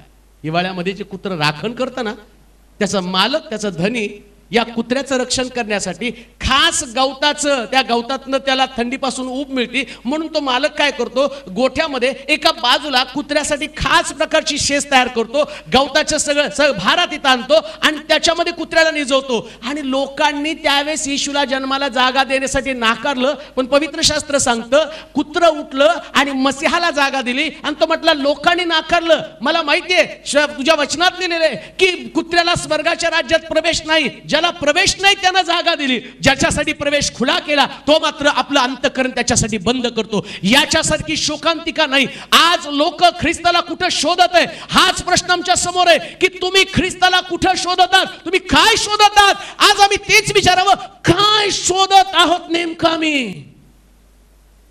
काय आमचा ख्रिस्त शोधत आहोत? का आम्ही आमचा आनंद शोधत आहोत? काय आम्ही ख्रिस्ताचा उद्देश शोधत आहोत? काय एक सण आम्ही शोधत आहोत? काय शोधत आहोत नेमकं? लोकांना सण नाही म्हणून तुम्ही सण शोधता का? बरेच लोक म्हणतात आला बाबा एकदाचा डिसेंबर. तुम्ही बघा जरा फेसबुकवर, आया आया येशू मसीह आया. कशासाठी नेमकं? काय उद्देश आहे? कुठं राहतो ख्रिस्त? वाचा ते वचन. आज तुम्ही येशू वळून त्यांना म्हणाला, काय शोधता? ते त्याला म्हणाले रब्बी, गुरुजी आपण कुठे राहता? फार सुंदर आहे पहा. ज्याला ख्रिस्त येण्याचा उद्देश समजला ना कसं बदलतो बघा. तो त्यांना म्हणाला या म्हणजे पाहाल. मग त्यांनी जाऊन कोठे राहताय हे पाहिलं. त्या दिवशी त्याच्या इथे तो मागं वळून पाहून म्हणाला, आज प्रभू येशू ख्रिस्त 2000 वर्षानं परत मागं वळून आमच्याकडे पाहून म्हणतो काय शोधत आहात? बायबल सांगतं त्याने इतकं सुंदर उत्तर दिलं, तुम्ही कुठं राहता ते ठिकाण आम्ही शोधत आहोत. आता गोठ्यात नाही, आता बेथलेहममध्ये पण तो नाहीये, आता तो तुम्हाला चर्च मध्ये पण सापडणार नाही. कारण चर्च पण या दिवसामध्ये जर तुम्ही बघितलं तर त्याही ठिकाणामध्ये ख्रिस्त लय पावत चाललेला आहे. मंडळांची अवस्था तुम्ही बघितली, रोज भांडणं, वादविवाद, आर्थिक प्रश्नासाठी शिरजोरी, एकमेकांमधला असला तणाव, गैरसमज, राग, द्वेष यानं सगळ्या चर्चेस मध्ये तुम्ही बघितलं तर गोंधळ निर्माण झालेला आहे. नाही तिथं राहतो, मग कुठं राहतो? मागं वळून त्यानं पाहिलं आणि त्यानं शिष्यांनी ते ठिकाण पाहिलं. कांदेव नाही का? जे लोक ख्रिस्त कुठं राहतो हे ठिकाण पाहतात ना ते तिथंच राहतात, त्याला सोडून जात नाही. आणि ज्या लोकांनी गवानीतला ख्रिस्त पाहिला, आता नीट आहे का? आले मागे ज्ञानी लोक आले, त्यांनी त्या राजाला सांगितलं बेथलेहमात जन्माला येणारा राजा आणि कुठं जन्माला आला आम्हाला त्याच्याविषयी थोडकं सांगा. आणि मग सगळं भविष्यवाणी संदर्भ ग्रंथ पाहिले, सगळं पाहिलं. ज्ञानी लोक आले, त्यांनी ख्रिस्ताला पाहिलं, थैल्या उघडल्या, सोनं दिलं, ऊद दिलं, गंधरस दिला आणि ते तिथं राहिले का? मग ते परत गेले आपल्या गावाला. तसं बऱ्याच लोक 25 तारखेला येतात, ख्रिस्ताला बघतात, अर्पण काय? चर्च मध्ये घोषणा, पास्टर तेलोरे यांच्याकडनं 5000 ची देणगी, वाजवा टाळ्या. देणगी टाकली, परत घरी गेला, कपडे काढले, बिर्याणी केली, दारूची बाटली काढली, 4 लोक बोलवले, खाल्ले पिल्ली, मजा केली. दुसऱ्या दिवशी पुन्हा आपल्या पापाकडे गेलेले आहेत. परंतु ज्यांना ख्रिस्त सापडला ते तिथंच राहतात. कुठं राहतो ख्रिस्त? कुठं आहे ख्रिस्त तुमचा? काही लोक तर चर्चला पण येत नाही 25 तारखेला. त्यांना विचारलं कारण काय? अहो घरी पाहुणे बोलवले होते. हा मग नाताळ तुमचा ख्रिस्त पाहुण्यांसाठी का? आणि सांगायचं आमच्या ख्रिस्त दाविदाच्या नगरातला ख्रिस्त घरी आलेले पाहुणे, आमचा ख्रिसमस आहे आज. कुठला ख्रिसमस आहे तुमचा? रात्रभर काय नाही, रात्रभर आम्ही खूप आता पहाटे उठू वाटलं नाही, चर्चला येऊ वाटलं नाही. अरे कुठल्या ख्रिस्ताला तुम्ही सेलिब्रेट करत आहात? आहे तुमच्या सगळ्या गोष्टीमध्ये कुठंतरी ख्रिस्त आहे? तुमचं जीवन इथं कुठंतरी ख्रिस्ताभोवती फिरणार? देवाला धन्यवाद असो, आमचा येशू ते नैवेद्य पण खात नाही, नाही का? उठल्या उठल्या आम्ही सांगतो सगळं आम्हालाच. आता आपल्याकडे पण पद्धत आहे, मला म्हणजे आमच्या घरी बनवायचे हे पहिले पाहुणे, आमच्या आईमध्ये पहिले पाहुण्याला द्यायचं, मग खायचं, तोंडाला पाणी सुटायचं, कधी खायचं. सगळ्यामध्ये हे जे आहे ना, हे सगळं आमच्यासाठी, आमच्या ख्रिस्तासाठी काही नाही. पण मला तुम्हाला सांग, खरा नाताळ कोणता? त्याला जायचं आणि पाहायचं, प्रभू कुठे राहतोस? तो कुठल्या पार्टीमध्ये तुम्हाला दिसणार नाही. आमेन म्हणाल का? लोक बोलतात मला कमी का आम्हाला असताना तेलो रे, अरे तुझं काय मनोज, तुमची मजा आहे बाबा. म्हटलं का मजा? आता तुमचं काय, आता तुम्ही पोरपुरी एकत्र कमरेत हात घालून नाचता. अरे म्हटलं कोण सांगितलं तुला? हा पिक्चर मध्ये ते दाखवतात. पिक्चर त्या सैतानाने बरोबर आमचं चित्र तसंच तयार करून ठेवलेलं आहे. आणि आम्हाला पण वाटतं नाताळ म्हणजे हेच. खेदाची बाब आहे, याच्यामध्ये तुम्हाला ख्रिस्त राहिलेला सापडणार नाही, नाही सापडणार त्याच्यामध्ये. नाताळ म्हणजे ते नाही, खाणं पिणं एन्जॉय करणं नाही. कित्येक लोकांचं नाताळ त्याच प्रकारचं आहे. मला अजून पण आणि खेदानं म्हणावं असं वाटतं, कित्येक लोकांना ख्रिस्ताचं आगमन सेलिब्रेट करता आलं नाही. पण मला चांगलं आठवतं, ज्यावेळेस आमचं तारण झालं, आमच्या चर्चमध्ये एक अंकल होते. त्या दुर्गा टेकडीला मेळा भरतो आणि तो पुण्यामध्ये. सगळे ख्रिस्ती लोक, मला वाटतं आता 26-27 काहीतरी तारीख आहे, आम्ही पूर्वी जायचो तिथं, पण आमच्या पास्टरने आम्हाला ट्रेन करून गेलं. तिथं आपण गेलो तरी सुद्धा जे लोक येत आहेत ना, या लोकांना ट्रॅक्स वाटायचं आणि वचन सांगायचं. मग आम्ही त्याच्यासाठीच तयार व्हायचो की घेऊन सगळं ते नवा करार, पुन्हा ते ट्रॅक्स सगळे घेऊन आम्ही त्या दुर्गा टेकडीवरती जायचो. आणि त्यातले एक अंकल अतिशय साधे सिंपल, मी ते पाहिल्यावर दृश्य, त्यांची लेकरं पळून गेले, पण ते अंकल झाडावरती चढले वरती आणि तिथून जोर जोरात ओरडून सुवार्ता सांगू लागले लोकांना. त्यांची लेकरं म्हटले काय, पप्पाचं डोकं फिरलं. पण त्यांना ठाऊक होतं हीच एक संधी लोकांना ख्रिस्त समजावा. तो खरा नाताळ आहे. ते लोकांचं तारण त्या लोकांसाठी अंतःकरणामध्ये तुट नाही प्रियानो. बाकीचं सगळं जे आम्ही करत आहोत ना, यात तुम्हाला ख्रिस्त सापडतो का म्हणून येशू माग वळून त्यांना म्हणाला, काय शोधत आहात? आज तो तेच प्रश्न जगाला विचारत आहे, मंडळांना विचारत आहे, आणि तुम्हाला तो स्वतः हेच प्रश्न विचारत आहे, काय शोधता? कोणत्या गोष्टी शोधत आहात? कोणत्या गोष्टीकडे तुमचं लक्ष लागलेलं आहे? ते काय म्हटले बघा, प्रभू आपण कुठे राहता? शेवटची गोष्ट वाचूया. या म्हणजे पाहाल. मग त्याने जाऊन कोठे राहत आहे ते पाहिलं. त्या दिवशी ते त्याच्या इथे राहिले. 10 तास होता. योहानाचे म्हणणे ऐकून बस बस बस बस बस ते सगळेजण येशू कुठे राहतो हे ऐकल्यावर तिथंच राहिले. मग आता आमच्याकडे तर येशू नाहीये. आता आम्हाला प्रश्न घे, येशू कुठे राहतो? मग आता स्वर्गात तर आम्ही जाऊ शकत नाही, जोपर्यंत प्रभू येशू ख्रिस्त येत नाही तोपर्यंत आम्ही तिथं पोहोचू शकत नाही. पण आम्हाला ख्रिस्तानं सांगितलेला नाताळ करायचा आहे. तसं त्यांच्याकडे पाहून तो म्हणतो तुम्ही काय शोधता? आज आमच्याकडे पण म्हणतो काय शोधता रे तुम्ही? हा म्हणतो प्रभू तू कुठं राहतो ते आम्हाला माहित नाही. आणि मग तो म्हणतो मी कुठं राहतो. वाचूया मत्त्याचं शुभवर्तमान 18 अध्याय 20 वचन. कुठं राहतो? आणि आज आम्ही नाताळ करताना कोणत्या गोष्टीची सुरुवात आम्हाला करायची? वाचूया मत्त्याचं शुभवर्तमान 18 अध्याय त्याचं 20 वचन. दोघे किंवा तिघे माझ्या नावाने जमले आहेत. त्या कुठं कुठे आता तो सध्या? कुठं? दोघं किंवा तिघं माझ्या नावानं. हा हा कुठे होतो? दोघं किंवा तिघं कशासाठी? म्हणजेच प्रार्थनेसाठी ना. दोघं तिघ नाचायसाठी पण जमतात. तुम्ही म्हणाला मी त्याच्यासाठी जमायला लागलोय, आम्ही ती दारूची पार्टी करायला लागलो त्याच्यासाठी जमायला लागलो, त्याच्यासाठी नाही. कारण कुणाच्या नावानं? मग तुम्ही पार्टीच्या नावानं जमला, मग तिथं त्याचं नाव आहे का? आम्ही म्हणतो कुठं चाललो? पार्टीला चाललो, क्रिसमसची पार्टी. तो म्हणतो मी तिथं नाही. मग कुठं आहे? कुठं तुम्ही चाललेला? काय शोधत आहात? आम्ही म्हणतो नाही, कपड्याचं नवीन दुकान शोधत आहे. नाही का? आम्ही शोधतो नवीन नवीन दुकान दरवेळेस. तर त्याच्यात पण मी नाही. मग कुठं आहे?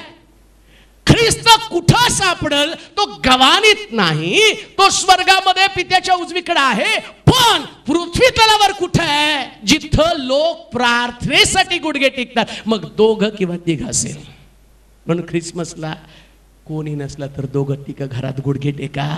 गवानीतला ख्रिस्त तुमच्यामध्ये असेल. उठा, सकाळी प्रार्थना करा दोघं तिघ बसून. अरे माझ्यासाठी प्रभू आला ना. चर्चला येण्याच्या अगोदर प्रार्थना करा. प्रभू उद्देश तुझा हाच होता ना, हेच तो आम्हाला शिकवण्यासाठी आला ना.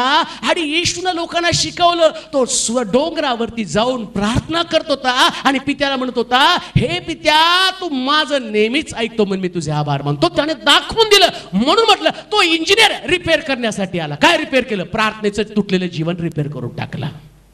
करत नव्हतो प्रार्थना, आता प्रार्थना केली पाहिजे. प्रार्थना करायला लावणं सोपं आहे. बरेच लोक प्रार्थना ख्रिसमसच्या दिवशी पहा, मला पण, मी पण जायचो. सगळे पुढे प्रार्थनेसाठी थांबल्यावर मी पण व्हायचं, बाळकाचा हात डोक्यावर असायला पाहिजे. मग मी पण गुडघे टेकून ठेवलं डोक्यावर हात, आलो घरी. आशीर्वादी झालो. बाळकाचा हात डोक्यावर पडला.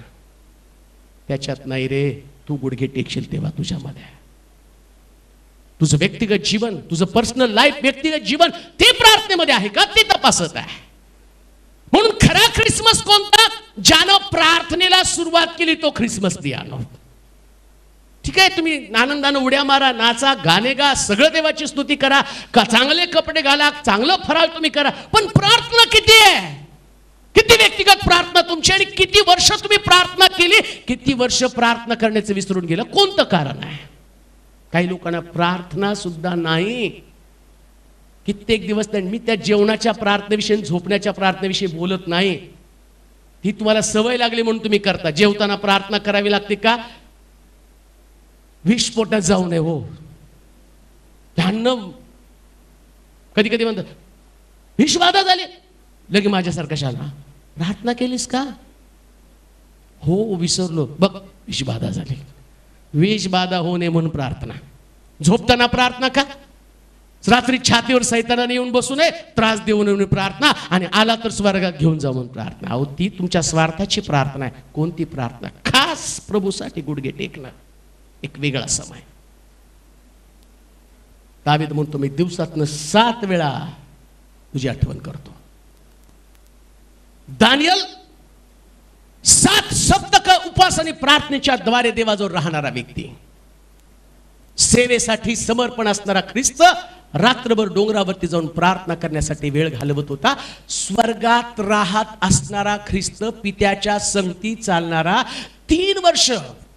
हा त्याची 3 वर्षानंतर तो स्वर्गात जाणार होता. किती वर्षांनी? पण तरी प्रार्थना करत होता. हा आम्ही घर शिफ्टिंग करायचं तर नवीन सामान घेत नाही म्हणतो, नाही ते नवीन घरात गेल्यावर घेऊ. तसं आम्हाला स्वर्गात जायचंय. एवढे वर्ष, पण कित्येक लोकांच्या वर्षानुवर्ष प्रार्थना पण नाही आहेत. आणि तरी पण नाताळ कसा? नाताळ आहे, प्रार्थना विसरून गेलेल्या आहेत. कुठं राहतो? जिथं 2 किंवा 3 माझ्या नावानं एकत्र जमतात तिथं आहे. चुकून पण मी म्हणणार नाही तुमच्या घरात तुम्ही फराळाचा कार्यक्रम ठेवला त्याच्यात येशू आहे. आमेन म्हणाल का? जरा जोरात आमेन म्हणा. कारण ते फराळ खायला येणार का? तुमचा ख्रिसमस आहे, पण ख्रिसमस मधला ख्रिस्त नाही, तो खाण्यातला ख्रिस्त आहे. मग कुठं प्रार्थना करायला सुरुवात तुम्ही केली ना, व्यक्तिगत प्रार्थना, गुडघे टेकले, क्षमा मागा. प्रभू एवढे वर्ष 2016 पर्यंत मी प्रार्थना व्यक्तिगत फार कमी केलेली आणि त्याच्यामुळे माझ्या जीवनातले आशीर्वाद निघून गेलेले आहेत. प्रार्थना करा. ख्रिस्ताला सेलिब्रेट करायचंय ना, मग प्रार्थनेचं जीवन करा. पहिला टप्पा ख्रिसमसचा पहिला उपदेश. आपण महिनाभर हेच ऐकणार आहोत, पण जातानाच पहिला उपदेश तो म्हणजे प्रार्थना. खरा ख्रिसमस म्हणजे प्रार्थना. प्रियानो, ज्याला ख्रिसमस समजला तो प्रार्थना करतो. प्रार्थना न करणाऱ्याला ख्रिसमस सेलिब्रेट करण्याचा अधिकार नाही. आमेन म्हणाल का? प्रार्थना करत नाही तर करू नका ख्रिसमस. तुमच्या ख्रिसमस मध्ये येशू नाही, कारण दोघं किंवा तिघं एकत्र जमत नाही, मी त्यांच्यात नाही. जर तुम्ही एकत्र जमत नाही, तुमच्या परिवारामध्ये तुम्ही एकत्र जमून प्रार्थना करत नाही, मग किती पण मोठा तारा लावा, त्याच्यात माळा सोडा, त्याच्यात येशू बसू द्या, आणि त्याच्यात बाजूला धनगर असू द्या, मेंढपाळ असू द्या, सगळं असू द्या, सगळं केलं प्रार्थनाच नाही ना, तर येशू त्याच्यामध्ये नाही, आहे फक्त मूर्ती. आणि देवाला मूर्तीत वास आवडत नाही, तो जिवंत लोकांमध्ये राहतो, प्रार्थनेमध्ये राहतो. देवाच्या लोकांनो, काळाची पूर्तता होऊन प्रभू येशू ख्रिस्त या जगामध्ये आला, आणि त्याच्या आगमनाचा उद्देश हाच होता की आम्ही प्रार्थना शिकावी. भविष्यवाण्या जवळजवळ 100 पेक्षा जास्त भविष्यवाण्या आहेत, नाही तेवढं होणार आहे, पण जेवढ्या भविष्यवाण्या होतील तेवढ्या आपण माहीत करून घेऊ, जेणेकरून आपला ख्रिस्तावरचा विश्वास मजबूत होईल आणि आपण प्रभूमध्ये वाढू. देव बाप तुम्हाला आशीर्वादित करू. आपल्या जागेवरती आपण